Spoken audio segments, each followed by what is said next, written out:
Diversification आपके risk को कुछ हद तक कम तो करता है, पर इस चक्कर में लोग इतने फंड्स खरीद लेते हैं कि वो अपने पोर्टफोलियो को ओवर डाइवर्सिफाई कर देते हैं, जिस वजह से वो अपने प्रॉफिट को खुद ही डिक्रीज कर देते हैं। सो द क्वेश्चन इज कि आपको कितने म्यूचुअल फंड्स में इन्वेस्ट करना चाहिए। आइए जानते हैं। अगर आप एक कंपनी के स्टॉक में हैवीली इन्वेस्ट करते हैं तो आप बहुत बड़ा रिस्क ले रहे होते हैं। अगर उस कंपनी के साथ कुछ भी होता है तो आपके इन्वेस्टमेंट का बड़ा हिस्सा डूब सकता है। इसलिए उस रिस्क को कम करने के लिए ये जरूरी हो जाता है कि आप कई कंपनीज के शेयर्स खरीदें।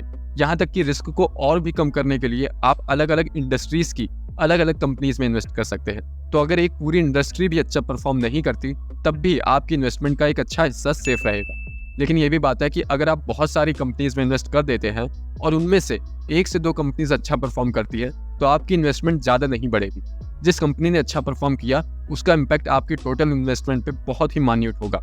इसलिए ये जरूरी नहीं कि आप हर इंडस्ट्री के हर शेयर को खरीद लें, क्योंकि इक्विटी म्यूचुअल फंड खुद ही बहुत डाइवर्स इंडस्ट्रीज से शेयर्स खरीदते हैं। जनरली एक इक्विटी म्यूचुअल फंड में 50 से 100 शेयर्स होते हैं। तो जब आप एक इक्विटी म्यूचुअल फंड में इन्वेस्ट करते हैं तो आप इनडायरेक्टली 50 to 100 कंपनीज के शेयर खरीद रहे होते हैं। सो आपका पोर्टफोलियो पहले से ही बहुत डाइवर्सिफाइड हो जाता है। Now the question arises, how many are too many. तो म्यूचुअल फंड के कई प्रकार होते हैं, large, mid, small, value, focused etcetera. Large cap equity mutual fund सिर्फ लार्ज कैप कंपनीज में इन्वेस्ट करते हैं, यानी कि मार्केट की टॉप 100 कंपनीज में। तो बहुत सारे लार्ज कैप म्यूचुअल फंड में इन्वेस्ट करने की जरूरत नहीं है। एक अच्छा सा चुना हुआ लार्ज कैप म्यूचुअल फंड काफी है। आप इसे ऐसे समझिए कि लार्ज कैप की कैटेगरी में ही 100 कंपनीज आती हैं, और अगर एक लार्ज कैप फंड में मेजर सभी कंपनीज हैं तो दूसरा लार्ज कैप फंड लेने का क्या फायदा। दूसरे फंड में भी लगभग वही कंपनीज ही होंगी। डबल एक्सपेंस रेशियो भी देना पड़ेगा आपको। स्टिल अगर आप एक और लार्ज कैप फंड लेना ही चाहते हैं तो एक बार होल्डिंग्स चेक कर लीजिएगा, कोशिश रहे कि वो कम से कम मैच हो। वहीं mid cap equity mutual funds केवल मिड कैप कंपनीज में ही इन्वेस्ट करते हैं। Mid cap companies large cap companies के मुकाबले ज्यादा तेजी से ग्रो करती है, but at the same time risk भी थोड़ा ज्यादा होता है। Mid cap companies large cap companies के बाद वाली 150 कंपनीज को कहा जाता है, यानी रैंक 101 से लेकर 250 तक जो कंपनीज आती है वो सब मिड कैप में आती हैं। तो केयरफुल रिसर्च करके आप कुछ मिड कैप म्यूचुअल फंड्स में इन्वेस्ट कर सकते हैं। मिड कैप म्यूचुअल फंड्स के केस में शेयर्स के ओवरलैप होने के चांसेस कम हो जाते हैं, क्योंकि लार्ज कैप में थी 100 कंपनीज जो अब बढ़ के 150 हो गई हैं। और अब बारी आती है small cap. Small cap companies बहुत ही ज्यादा वोलेटाइल होती है, इस वजह से रिस्क इनका लार्ज और मिड कैप से बहुत ज्यादा होता है।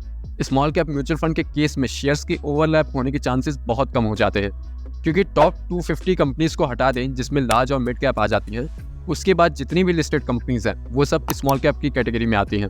और वहीं बात करें सेक्टोरल म्यूचुअल फंड्स की, तो सर्टेन सेक्टर्स या इंडस्ट्रीज में ही ये लोग पैसा लगाते हैं। रिस्क के पर्सपेक्टिव से देखें तो सेक्टोरल म्यूचुअल फंड्स में इन्वेस्ट करना किसी एक इंडस्ट्री के शेयर्स खरीदने के बराबर है। तो जब भी आप एक सेक्टोरल म्यूचुअल फंड खरीदते हैं तो आप किसी एक पर्टिकुलर सेक्टर पे बेट कर रहे होते हैं, जिसके लिए ये बहुत जरूरी है कि आपको उस सेक्टर की अच्छी नॉलेज हो ताकि आप प्रिडिक्ट कर पाए कि ये सेक्टर कैसा ग्रो करेगा। तो यहाँ पे हमने 4 कैटेगरी डिस्कस कर ली, स्मॉल, मिड, लार्ज और सेक्टोरल, क्योंकि मोस्ट ऑफ द इन्वेस्टर्स इन्हीं 4 कैटेगरीज में इन्वेस्ट करते हैं।